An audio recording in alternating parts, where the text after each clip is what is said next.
He was written as a deep-dyed, snarling villain, and he bored the out of me, because there is no longevity in deep-dyed, snarling villainy. And already I started to plan what I was going to do about that. Irwin not only allowed me to do that, but one day said, "Do more." And I did. And the rest, as we say, is history. There are shows that entertain you, and then there are shows that quietly burrow into the culture and refuse to leave. Lost in Space was the second kind. For 3 seasons between 1965 and 1968, the Robinson family tumbled through a television universe of foam rubber creatures, spray-painted props, and remarkably earnest performances. And somewhere between the absurdity and the sincerity, millions of people fell completely in love with it. But here is the thing about a show that ran for 83 episodes and then simply stopped. The people who made it carried stories for decades. Stories the network never asked about. Stories that only started surfacing when the cast reached their 70s, their 80s, and beyond, when the impulse to protect old arrangements finally gave way to something more powerful. The truth, what the surviving cast members have shared over the last 2 decades, in convention panels, in documentary interviews, in books and podcasts and late-career reflections, paints a picture of Lost in Space that most fans who grew up watching it would barely recognize. It is a story about a network that bought a serious piece of filmmaking and then asked for something completely different.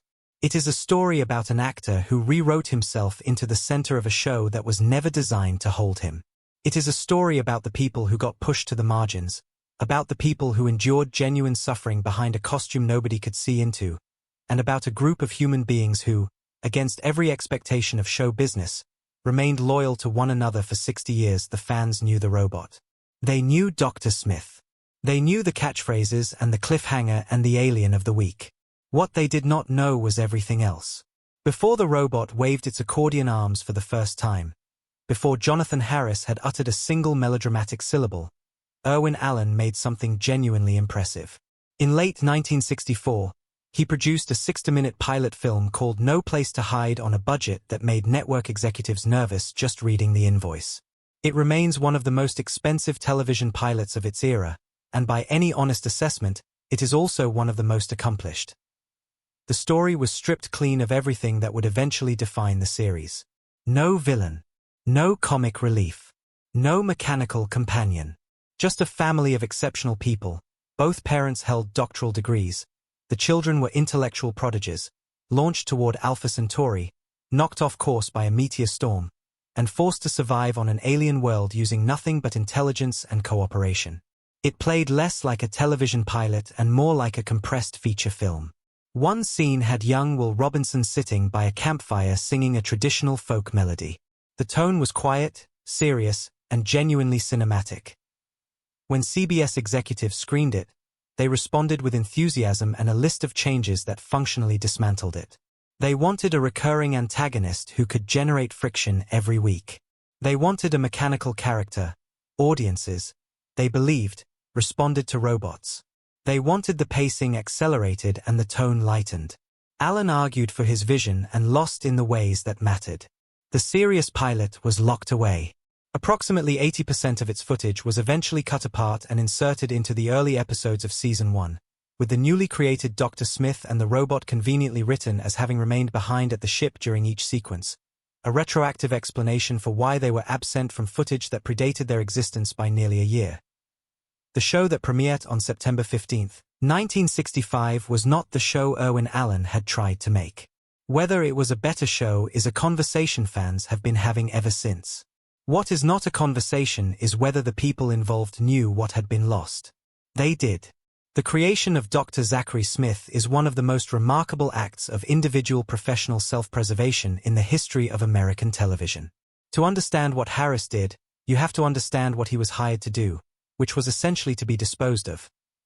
Harris was a Bronx-born actor who had rebuilt himself from the ground up, changing his name at 17, earning qualifications he never used, and fabricating enough of a resume to talk his way into a legitimate career that included Broadway and early television.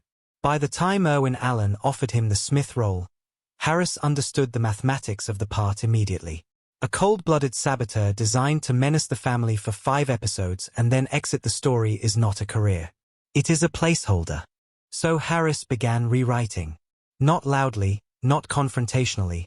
Quietly, incrementally, arriving on set with new pages that he had worked on the night before, suggesting adjustments to scenes, engineering situations where the camera's attention drifted naturally in his direction.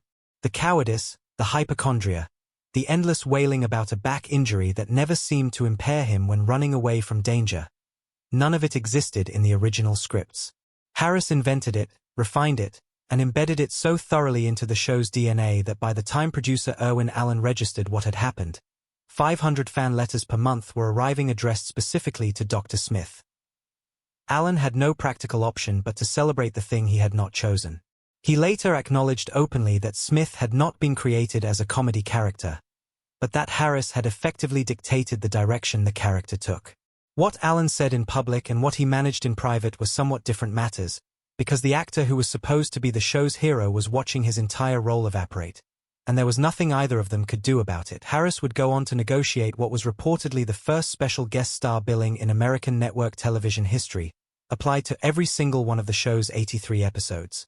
The man hired to appear in 5 became the reason millions of people kept watching. Guy Williams arrived at Lost in Space as one of the most recognizable faces on American television. 4 seasons as Zorro on Disney had made him a genuine star, and the Lost in Space merchandise had generated extraordinary revenue within months of the premiere. He was physically imposing, trained in fencing since childhood, and genuinely invested in playing John Robinson, the mission commander, the patriarch, the man who was supposed to anchor the entire series. The erosion happened gradually enough to seem almost accidental.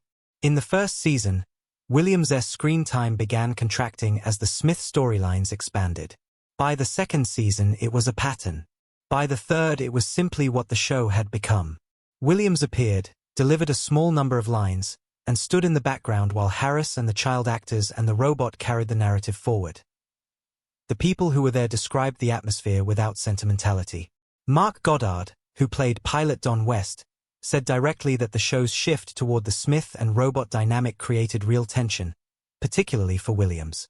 Harris himself acknowledged the damage he had caused, which is a remarkable thing for a person to do while continuing to cause it. He said openly that Williams had been hired as the lead and had ended up with scattered lines across alternate weeks. Harris called this genuinely difficult for an actor. He was right, and he did not stop. Williams filled his idle hours on set listening to classical recordings, studying astronomy, playing chess, and managing investments. His castmates gave him the nickname the Comb because of his habit of grooming himself between takes, a man redirecting restless energy into something harmless. When a reported exchange between Williams and Harris grew heated, Williams was said to have told him, "Goddamn, I'll kill you, Harris," before adding, after a beat, "I mean Smith." Whether or not the pause was deliberate, it captured something entirely real about the situation. After the show was cancelled, Williams found that his Hollywood career had not survived being the peripheral figure in his own series. What he discovered was that the world was considerably larger than Hollywood's assessment of him. In Argentina, Zorro had become a cultural institution. The government provided him with a luxury apartment near the waterfront in Buenos Aires. He was received as something close to a cultural ambassador. He spent the last 2 decades of his life living as a celebrated figure in a country that had never revised its opinion of him downward. On May 6, 1989, friends who had not been able to reach him contacted authorities. Police entered his Buenos Aires apartment and found him alone. A ruptured brain aneurysm had killed him approximately a week before anyone knew. He was 65. The man who had been promised the lead role of a network television series died undiscovered, far from the industry that had sidelined him, in a country that had held onto what he meant to them. His former castmate Bill Mumy later said simply that after the show ended, he never saw Guy Williams again. Not once. Every child who watched Lost in Space loved the robot. It warned, it flailed, it occasionally expressed something that looked disturbingly like genuine affection for Will Robinson. For 3 full seasons, the person physically operating that machine was a performer named Bob May, and for 3 full seasons, his name did not appear in a single episode's credits. May had walked into an audition for a different project at 20th Century Fox and been redirected to try on the robot costume. The selection process was brutally efficient. If you fit inside the suit, you were hired. When May climbed out after his first session, He was bleeding from cuts left by the suit's metal interior edges. He took the job anyway. The suit weighed close to 200 pounds. Under the heat of studio lighting, the interior temperature reached extremes that May later described as his own combined sauna and jacuzzi. The costume's near-airtight design created genuine oxygen deprivation problems. On at least 2 confirmed occasions across the show's run, May lost consciousness inside the suit. His eyes rolled back, his body went limp, and crew members had to recognize that something was wrong before anyone could reach him. The production's official position on these incidents, as May and others later recounted it, was that filming schedules did not permit delays. May smoked cigarettes inside the suit during breaks between takes, a habit that amused several of his castmates when smoke was spotted drifting through the robot's joints. The story goes that when Irwin Allen discovered the source of the smoke, he decreed that whenever a script called for the robot to emit vapor, May should personally generate it. The absence of his screen credit meant lower pay and a dramatic reduction in the residuals he received as the show went into decades of global syndication. As Lost in Space became a franchise generating licensing income across multiple generations, May and his wife were living in a mobile home park in the San Fernando Valley. In November 2008, a wildfire destroyed their home. 2 months later, May died of heart failure at 69. What May chose to do with the injustice done to him was not to become bitter.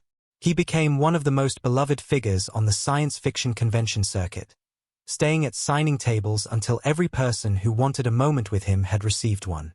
He said once that he would remain at any convention until the last fan was served or the cleaning crew forced him out.